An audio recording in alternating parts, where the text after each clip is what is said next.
And final noon game, we got UAB, who's 1-4, trying Army, who's 5-0. Army favored by 27 points on the CBS Sports Network. Jacob Zeno has gone 82 at 118, thrown for 819 yards, 6 touchdowns, 5 interceptions for the Blazers. Lee Beebe Jr. is at 65 carries for 347 yards and 3 touchdowns. And Amari Thomas has had 19 catches for 220 yards and 3 touchdowns. Bryson Daly has gone 17-30, thrown for 380 yards, 5 touchdowns, 0 interceptions. Also leads on his team on the ground with 95 carries for 602 yards and 10 touchdowns. Noah Short has had 7 catches for 201 yards and 3 touchdowns. UAB is 5-0 against Army all time. That's from 2000 to 2004 they beat them. UAB is 2-0 in one-possession games, and they're 3-0 when they go to Army.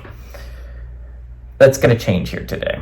UAB is a bad football team. Hiring Dilfer was a massive mistake, and I could go super deep into why it was such a big mistake, and it was a little bit upsetting. I hate it when they don't hire interim coaches that do good jobs, right? And that's why I was so happy when Northwestern hired Braun. That was why I was so happy when Georgia Tech hired Brent Key. Interim coaches that do solid jobs deserve the gig. I'm sorry, that's what should happen. And I think it bit the Raiders a couple years ago when they didn't give their interim head coach the full-time job, who did a really solid job and got them to the playoffs.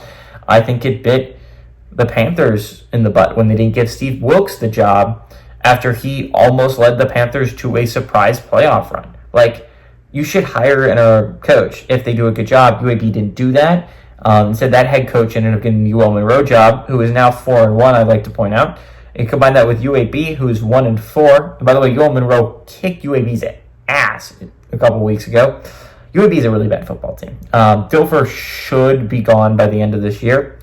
On the other side of things, Army is a really, really good football team. And I spent a lot of time complaining about how bad UAB is. Army is, number one, surprisingly good. And number two, is one of 4 teams, I would say, left kicking for that group of 5 playoff race, right? Obviously, things could change when you're like halfway through the season. There's a lot that could happen from here to that, right? You still have it, the harder part of your schedule still on your schedule, right? Like, you play Notre Dame in a couple weeks. That's not going to be an easy game. But honestly, Army still has a shot. They're one of 4 teams, I think, that has a legitimate shot at the playoffs.